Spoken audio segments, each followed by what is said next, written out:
Birthright citizenship has been a very hot topic for the last few years. Now, when Donald Trump signed an executive order that quoted both the Constitution and the laws of the United States, claiming that that would be the policy of the United States, well, that triggered multiple lawsuits. The Supreme Court heard oral arguments in the United States v. CASA, but rather than focusing on the birthright citizenship question, they were asked to resolve the question of nationwide or universal injunctions. So we'll take a look at that case next on the Constitution Study.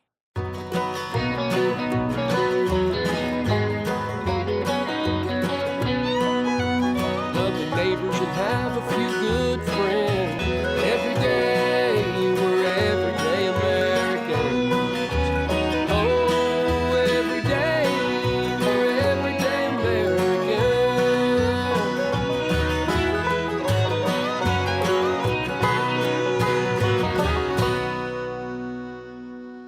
Hello there, everyday Americans. Paul Engel here with the Constitution Study, where we read and study the Constitution. Teach your next generation be free. I'm glad you could join me today. I was expecting a case on birthright citizenship, but again, we were talking about universal injunctions. Don't worry, there's still a lot of good information here, and some of it does relate to the question of birthright citizenship. We'll get into that. There's a lot of great content. If you want to find the details, I've written an article where I've got all the quotes, including my links to my sources, on the website, constitutionstudy.com. Go there for more. I'll talk more about the website and some other things at the end of the program, but for now, let's dive right into this question of universal or nationwide injunctions. First up is Solicitor General of the United States, John Sauer, who's speaking on behalf of the United States. Mr. Chief Justice, and may it please the Court. On January 20th, 2025, President Trump issued Executive Order 14160, protecting the meaning and value of American citizenship. This order reflects the original meaning of the 14th Amendment, which guaranteed citizenship to the children of former slaves, not to illegal aliens or temporary visitors. Trump's executive order not only quoted from the 14th Amendment, but restored its original meaning. During the Senate debate on the joint resolution that would become the 14th Amendment, Senator Jacob Howard Merritt proposed adding the words, "and subject to the jurisdiction thereof." This was his explanation on the floor of the Senate. This amendment, which I have offered, is simply declaratory of what I regard as the law of the land already, that every person born within the limits of the United States and subject to their jurisdiction is by virtue of natural law and national law a citizen of the United States. This will not, of course, include persons born in the United States who are foreigners, aliens, who belong to the families of ambassadors or foreign ministers accredited to the government of the United States, but will include every other class of person. This makes it quite obvious that the legislative intent was to limit birthright citizenship to children whose parents were subject to the United States, rather than other nations. That didn't stop multiple judges from attempting to maintain this unconstitutional view of birthright citizenship.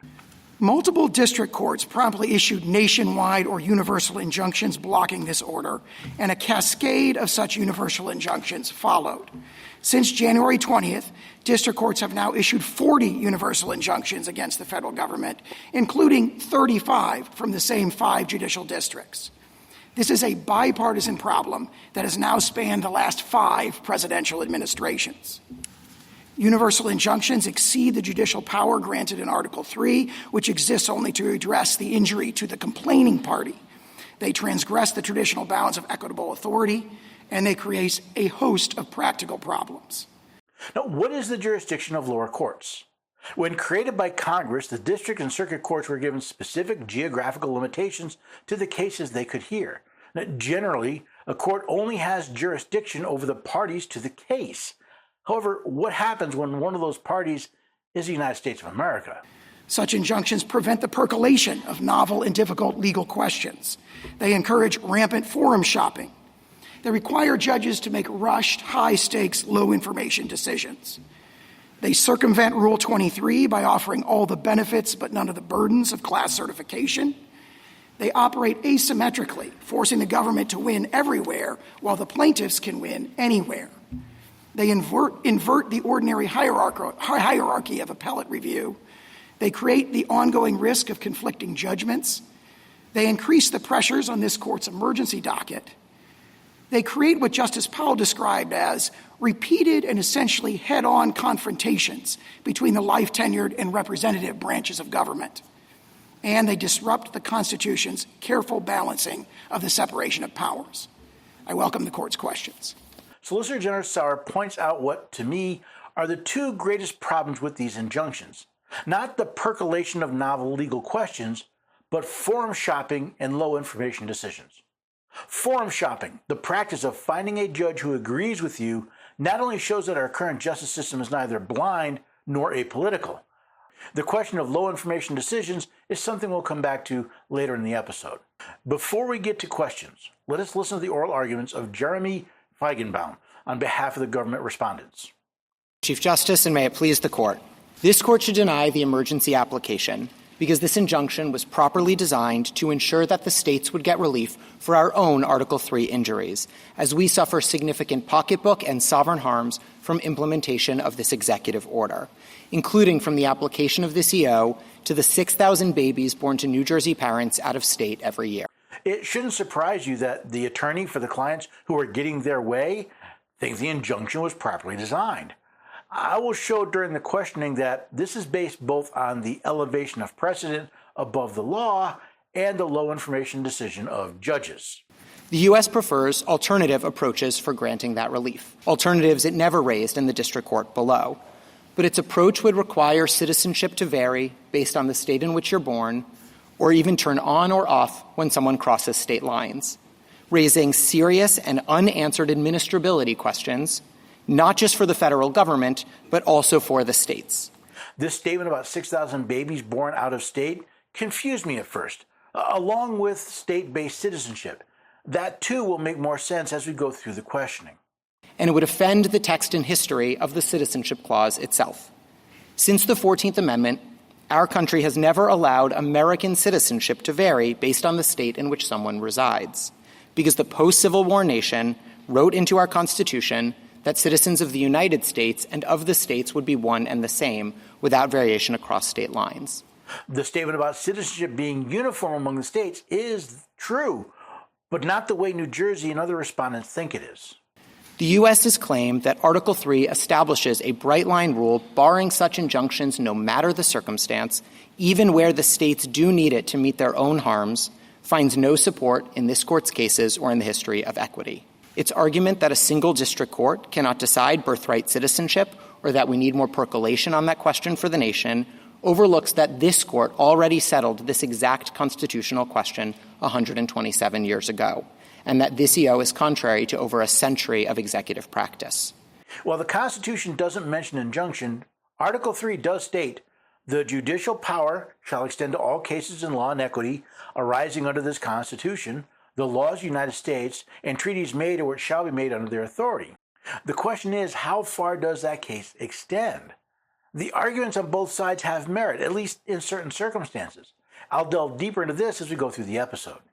Finally, the U.S.'s objection that nationwide PIs have simply become too common in the last few months, a complaint about other injunctions sought by other parties, cannot undermine the extraordinary bases for this one.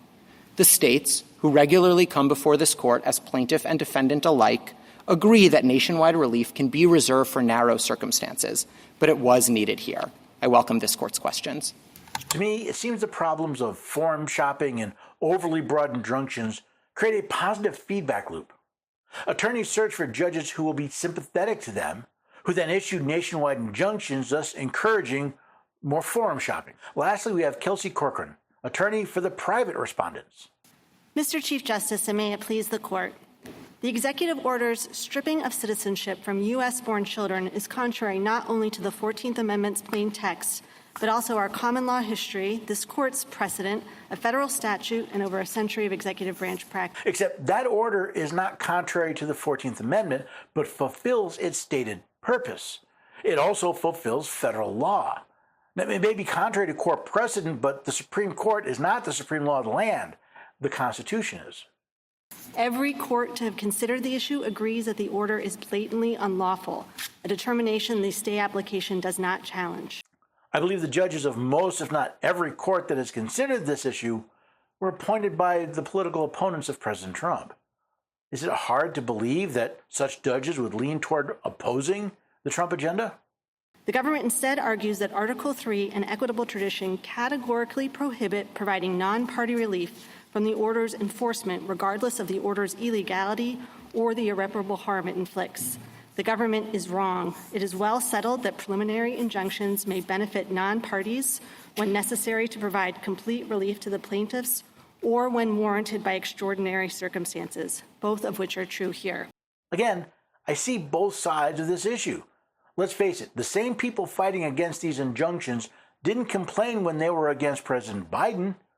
After all, when the president does something unconstitutional, we look to the courts for redress. But when we think the president is acting constitutionally, we hate the idea of his agenda being obstructed.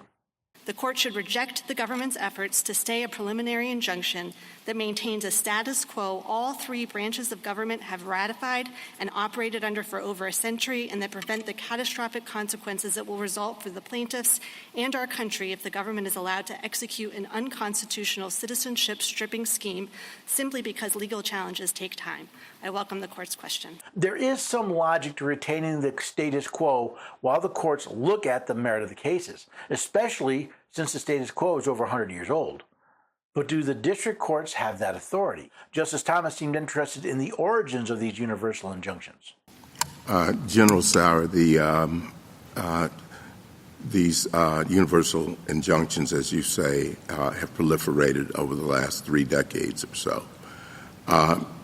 Would you discuss, though, the origins of universal injunctions? In particular, I'm interested in sort of historical analogs or the historical pedigree, particularly the Bill of Peace that was proffered by respondents. Yes, Justice Thomas. As you, I think, first pointed out in your separate opinion in Trump against Hawaii, the Bill of Peace is something very distinct from a universal injunction. So the Bill of Peace involved a resolution of a small, discrete set of claims of a small, discrete group, and even more fundamentally, it was binding on the members of that class and those represented by the class. So it's much more analogous to a modern class action under Rule 23. The justices spent a lot of time considering something called a Bill of Peace, an English court practice from back in the 17th and 18th century. It allowed the English Court of Chancery to settle questions of rights from multiple parties into a single case. Today we have class actions to handle similar situations. And I believe Rule 23 is the primary rule governing class action suits. General, when were the first universal injunctions used? We believe that the best reading of that is what you said in Trump against Hawaii, which is that Wirtz in 1963 was really the first universal injunction. There's a dispute about Perkins against Lukens Oil going back to 1940. And, of course, we point to the court's opinion that reversed that universal injunction issued by the D.C. Circuit and said it's profoundly wrong. The court has considered and addressed this. It has consistently said you have to limit the remedy to the plaintiffs who are appearing in court and complaining of that remedy. So we survived until the 1960s without universal injunctions. That's exactly correct. And in fact, those were very limited, very rare, even in the 1960s. It really exploded in 2007 in our cert petition in Summers against Earth Island Institute. We pointed out that the Ninth Circuit had started doing this in a whole bunch of cases involving environmental claims. So if this nation survived until the 1960s without universal injunctions, why do we need them now? More importantly, what changed to authorize them? I think Justice Alito got right to the point. So what do you say about the practical problem? So let's put out of our minds the merits of this and just look at the abstract question of universal injunctions. What is your response to what some people think is the practical problem? And the practical problem is that there are 680 district court judges, and they are dedicated and they are scholarly, and I'm not impugning their motives in any way, but sometimes they're wrong. And all Article III judges are vulnerable to an occupational disease, which is the disease of thinking that I am right and I can do whatever I want. Isn't that the real problem? 680 district court judges, all of whom think they could not be wrong, and many of them willing to jump to conclusions about the merits of the case before even hearing them. Then, based solely on their assumptions about the case, issuing injunctions as if they were laws that needed to be followed. That, however, is not the only instance of judicial hubris exposed in this case. Next, Justice Sotomayor got into a back and forth with Solicitor General Sauer. So can I ask you a presented. question? Your theory here is arguing that Article 3 and principles of equity both prohibit federal courts from issuing universal injunctions. Do I have your argument correct? We argue both of those. And You argue independent both of bases, those? Yeah. If that's true, that means even the Supreme Court doesn't have that power. The Supreme Court would have the authority to issue binding precedent nationwide, but as But this we court, couldn't enforce it against universally, is your argument. if there was a decision that violated the precedent of the court, then the affected plaintiffs could get a separate judgment. Interesting question. What are the limits on the Supreme Court? They can issue decisions, what General Sauer calls binding precedent, but I challenge the binding part of that statement. No, we don't, because the argument here is that the president is violating not just one, but by my count, 4 established Supreme Court precedents. We have the one ARC case where we said fealty to a foreign sovereign doesn't defeat your entitlement, your parents' fealty to a foreign sovereign doesn't defeat your entitlement to citizenship as a child. We have another case where we said that even if your parents are here illegally, if you're born here, you're a citizen. We have yet another case that says even if your parents came here and were stopped at the border, but you were born in our territory, you're still a citizen. And we have another case that says even if your parents secured citizenship illegally, you're still a citizen. So as far as I see it, this order violates 4 Supreme Court precedents. First of all, Supreme Court precedents are not law. Only Congress can make law. A party to the case can violate their decision, but no one else can. Besides, the first precedent Justice Sotomayor refers to, the Wong Kim Ark case, actually violates both the Constitution and federal law. A child born in the United States of Chinese descent who, at the time of his birth, are subjects of the Emperor of China but have a permanent domicile and residence in the United States and are there carrying on business and are not employed in any diplomatic or official capacity under the Emperor of China becomes, at the time of his birth, a citizen of the United States by virtue of the first clause of the 14th Amendment of the Constitution.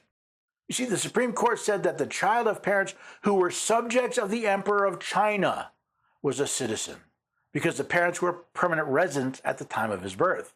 But the 14th Amendment clearly states, all persons born or naturalized in the United States and subject to the jurisdiction thereof are citizens of the United States and of the state in which they reside. Not only that, but the Federal Immigration and Nationality Act states, the following shall be nationals and citizens of the United States at birth. A person born in the United States and subject to the jurisdiction thereof. So how can the child of parents who are subjects of the Emperor of China be granted citizenship at birth? The answer is simple. The Supreme Court violated their oath and effectively rewrote the law. And now Justice Sotomayor wants to use that decision and the subsequent cases to effectively rewrite the Constitution, claiming that the words "and subject to the jurisdiction thereof" don't matter. She claims a decision of the Supreme Court supersedes the supreme law of the land. And you are claiming that not just the Supreme Court, that both the Supreme Court and no lower court can stop an executive from universally violating those holdings by this court. I believe that she meant the courts cannot stop the executive branch from violating their decisions. That is absolutely correct. Alexander Hamilton stated in Federalist Paper 78, the judiciary, on the contrary, has no influence over the sword or the purse, nor direction either of the strength or of the wealth of the society, and can take no active resolution whatever. It may truly be said to have neither force nor will, but merely judgment, and must ultimately depend on the aid of the executive arm, even for the efficacy of its judgments. Justice Sotomayor then brought up the other side of the issue. Not the idea that universal injunctions are wrong, but when they're used in support of another agenda. When a new president orders that because there's so much gun violence going on in the country, and he comes in and he says, I have the right to take away the guns from everyone. And he sends out the military to seize everyone's guns. We and the courts have to sit back and wait until every named plaintiff or every plaintiff whose gun is taken comes into court. In appropriate cases, courts have certified class actions on an emergency basis. We found at least 4 cases in recent years where that was done. But more fundamentally, we profoundly disagree with the characterization of the merits. I, too, disagree with the characterization of the merits, but she does make a point. How would the Solicitor General, or others for that matter, react if the President signed an executive order to confiscate our firearms? We could argue that the Second Amendment prohibits that, while the 14th Amendment limits birthright citizenship to those who are subject to the United States, but that doesn't deal with a fundamental issue. Are we okay with universal injunctions when they benefit us, but not when they oppose us? We can act quickly. If we are worried about those thousands of children who are going to be born without citizenship papers that could render them stateless in some places because some of their parents' homes don't recognize children of their nationals unless those children are born in their countries. They're not going to be receiving federal benefits because that's the claim of the plaintiffs here, that the state plaintiffs, that they're not going to be able to provide services to those children. That is the complaint of the states. They won't be able to provide services to these children. That is the point, though, because they aren't citizens. They are not entitled to those services. Justice Kagan stepped in it a bit farther. And for 4 years, there are going to be like an untold number of people who, according to all the law that this court has ever made, ought to be citizens who are not being treated as such. Except the court doesn't make law. In fact, the claims that people like Wong Kim Ark are citizens are themselves illegal since they violate the 14th Amendment in Title 8, Section 1401 of the United States Code. The fact that the court got it wrong over 100 years ago doesn't change the fact that these children do not legally qualify for citizenship. Furthermore, since they think they are citizens, they do not attempt to naturalize, which would give them the legitimate rights of citizens. Well, except for the chance to be president. Justice Jackson brought up another issue. I thought Article 3 was really about limiting the court's power with respect to jurisdiction, that we say the court has to determine whether or not there's subject matter jurisdiction over the issue and whether or not there's personal jurisdiction over the defendant. And once you have those things, the court can evaluate the merits of the legal issue and issue, especially in equity, appropriate relief. Now, I appreciate that there are some prudential concerns that the court considers, but it seems to me that in many, many, many circumstances, we have not required the court to limit their relief to the particular plaintiff as a matter of constitutional Article 3 requirement. Think about it. The question at hand is, what is the personal jurisdiction of the courts? Is it only the parties to the case, or is it anyone they can think is involved? In fact, General Sauer had an interesting comeback. But more fundamentally than that, it is a feature, not a bug, of Article 3 that courts grant relief to the people who sue in front of them. So the notion that relief has to be given to the whole world because others who have not taken the time to sue are not before the courts is something that results in all these problems. So many of the justices see the limitations on their injunctions as a failure, a bug in the Constitution. However, the idea that unelected judges from any level of a federal judiciary can issue orders they claim have legal force completely destroys the concept of a government's just powers coming from the consent of the governed. We delegated legal powers to elected branches, Congress the power to make law, the president the power to execute those laws, but to the courts only the power to decide controversies. It appears that Solicitor General Sauer has also missed the point. I want to ask one thing about something in your brief. You said, quote, and of course this court's decisions constitute controlling precedent throughout the nation. If this court were to hold a challenged statute or policy unconstitutional, the government could not successfully enforce it against anyone, party or not, in light of stare decisis, end quote. You agree with that? Yes, we do. It appears to be drilled into law students' heads that stare decisis, Latin for let the decision stand, is the supreme law of the land. I would have liked to remind him and the justices of the Supreme Court of the Supremacy Clause. This Constitution and the laws of the United States which shall be made in pursuance thereof, and all treaties made or which shall be made under the authority of the United States, shall be the supreme law of the land. Earlier, this court decided in the Dobbs case that the Roe Court got it wrong back in 1973. Is it really that hard to believe that the same court has been getting the 14th Amendment wrong since 1898? Now, forum shopping is the practice of choosing where to file your lawsuit based on the likelihood of your case being assigned to a sympathetic judge. Because what I worry about here, Ms. Corcoran, is that this case is very different from a lot of our nationwide injunction cases in which many of us have expressed frustration at the way district courts are doing their business. And, the typical way in which that frustration emerges is that legal questions are hard and they're complicated, and different courts would decide them differently. And instead, because of the forum selection process, a party goes to one place. In the first Trump administration, it was all done in San Francisco. And then in the next administration, it was all done in Texas. Right. And there is a big problem that is created by that mechanism. And that leads to the questions to you and to General Feigenbaum, which is your third buckets, which are, if it's super important, or if it's quintessentially national, or whatever the way, is not going to solve our problem for that set of cases, which is not this case. This case, what's problematic about it is that the courts keep deciding the same way, and nobody really thinks that the lower courts are going to do anything different. Where Justice Kagan sees a no-win case, I see the effectiveness of forum shopping. Since every one of these cases were brought to oppose the Trump agenda, I don't think it's a stretch to think they search for judges that would agree. Now, one of the issues with any preliminary injunction is the fact that they are made before the case is decided.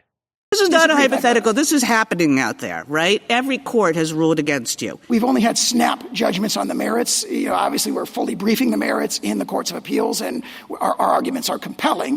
When you get to choose the judges, when you prepare the battlefield, of course you're going to have the advantage. Does that mean that the other side is wrong? Should a judge be allowed to impact not just the parties to the case, but the entire nation without all the facts? Justice Jackson pointed out, but here we are at the beginning of this litigation. No one has determined whether or not the government's conduct is actually unlawful. We have a district court, several district courts, and now courts of appeals that say it is, and so, as an interim matter, we are saying the government has to stop doing it while we litigate the issue of the unlawfulness.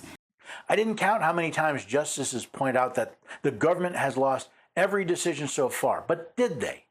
After all, not a single case that I'm aware of so far has actually come to a decision. All that has happened is that individual judges, handpicked by those promoting birthright citizenship, believe they'll eventually win. After all, one of the conditions necessary for issuing a preliminary injunction or temporary restraining order is that belief that their position will win. These are the kind of snap judgments Solicitor General Sauer talked about. And that kind of snap judgment on the merits that was presented in the lower courts is exactly the problem with the issue of racing to issue these nationwide injunctions. And that, I think, should be the central point of the government's position. These district judges making decisions based on little data and a lot of emotion should not be able to use their position to effectively dictate policy for the nation. Let's go back to the statement made by Mr. Feigenbaum several times about 6,000 babies born out of the state going into New Jersey. We have, in New Jersey, 6,000 babies born out of state every year. When they come into the state and they need benefits, the Boyle Declaration from Massachusetts suggests that's going to cover 40% of kids. They come into our state, they need benefits. We have to do citizenship verifications, which is a burden for us. That's for you in New Jersey, but there's, I think, how many states? That's just an example. So I think I figured it out. If SCOTUS says these courts can only issue injunctions or restraining orders for the parties to the case, then what happens when said order only impacts one or two of the 50 states? In this case, some states would award citizenship based on birth, others based on the citizenship of the parents. Now, according to Mr. Feigenbaum, that means a child would be a citizen in one state but not another, forcing New Jersey to re-verify the citizenship of every child who applies for benefits. Is that how it would work? Yes, under those circumstances, a child would be a citizen if born in one state and not another. Then if a child born in one state is not a citizen, do they suddenly become one when they cross state lines? Well, the answer is not unless Congress passes a law that says they do. So far, no such law exists, which means Mr. Feigenbaum's next statement doesn't make much sense. Program. So individuals will move in. When they were born, they were treated as non-citizens. They didn't get Social Security numbers because they wouldn't have been eligible for the enumeration at birth program in their states, and they're going to arrive and they're going to seek benefits that we administer. But federal law requires that they have Social Security numbers for the administration of those benefits. This is 7 U.S.C. 2025 for SNAP. This is 42 U.S.C. 1320b7 for TANF, for Medicaid, and so on. So they're going to need to have Social Security numbers. They're going to arrive without them, even though they were, under this Court's precedents, citizens who should have been in the enumeration at birth program, who should have had Social Security numbers. And it's going to be a burden on us, either in delaying the benefits, training county social service workers, in having to administer benefits without the SSNs on a provisional basis. Federal law requires a Social Security number to receive benefits because it requires these benefits be for citizens. If a child is not a citizen, they don't have a right to benefits. And then the last point is, we've never in this country's history since the Civil War had your citizenship turn on when you cross state lines. So we don't have answers to these workability questions, not just because it wasn't presented in the district court, not just because it's 2 sentences in an emergency application, but because for over a century, executive practice has been uniformly to the contrary, building on this Court's decision in Wong Kim Ark. So we genuinely don't know how this could possibly work on the ground. That's because citizenship doesn't change when you cross state lines, whether you're dealing with someone born overseas or in one of the United States. It would probably be some time before we know how the court decides this case. However, this is what I've gleaned from the oral arguments. First, I'm with the United States on the fundamental question of universal or nationwide injunctions. After all, when Congress created the district courts, they put them in limited districts for a reason. Do we really want unelected judges effectively setting national policy through their injunctions? After all, forum shopping will continue to allow petitioners to seek out friendly judges to aid their causes, especially when those judges are issuing injunctions long before the merits of the case are heard. Then there's the question of judicial hubris. First, we have Mr. Feigenbaum, who seems to think the Supreme Court supersedes the Constitution.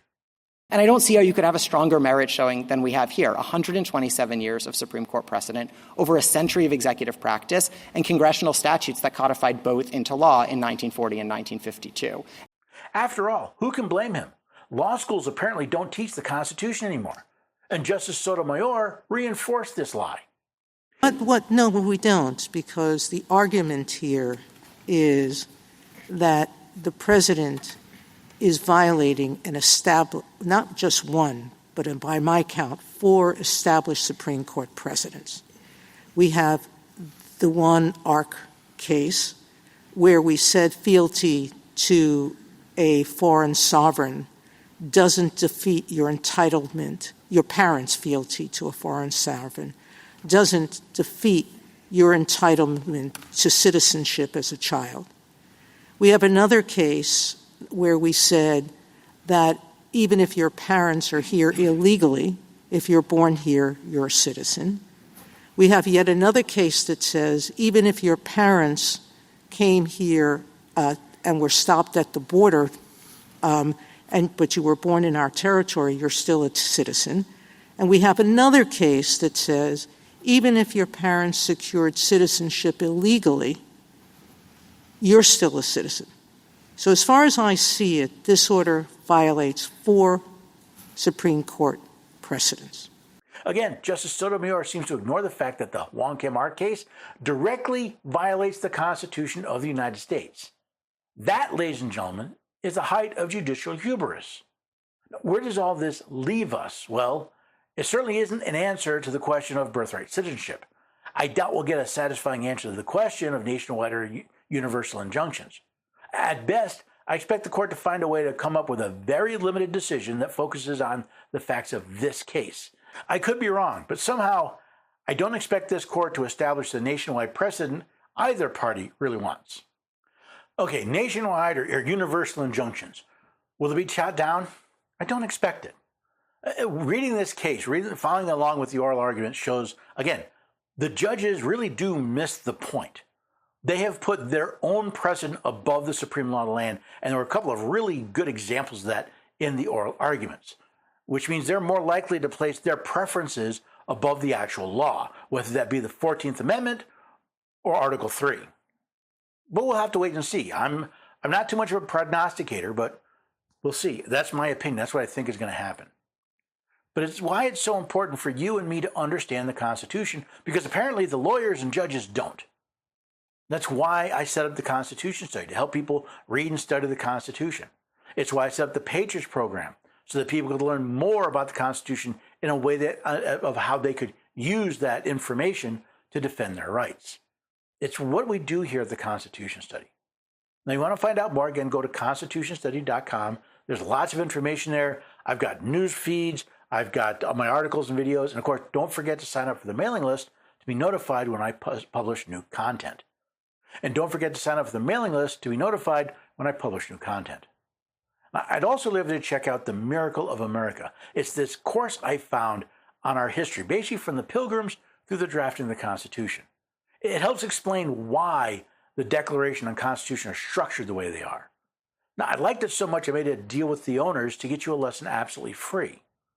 Go to constitutionstudy.com/1776 study guide. You'll be taken to a custom landing page just for my listeners, where you can not only read about the course, but enroll for a free lesson on God's natural law. That's right, absolutely free. And God's natural law is the foundation of our unalienable rights, so it's a really important thing to learn. Now, if you like that, you want to take the rest of the course, sign up there for just $17.76. But your journey starts by going to constitutionstudy.com/1776 study guide and enrolling for your free lesson on God's natural law today. The other thing you can do is support companies that support our rights. I started using Patriot Mobile several years ago because they're a Christian conservative company that supports our rights, our way of thinking. They agree with us. So if you just go to patriotmobile.com/constitution, you can choose a plan that will work for you, check your coverage, do all that stuff, even check for discounts. But then use the code Constitution at checkout to get free activation. Once again, that website is patriotmobile.com/constitution to find a plan that works for you. And don't forget to use the code Constitution at checkout to get free activation. Regardless of what you do, you can help us here at the Constitution Study by spreading the word, letting other people know that we're here, and pointing them to the content we create. You can also help by joining us here next time, and hey, bring a friend to the Constitution Study. Love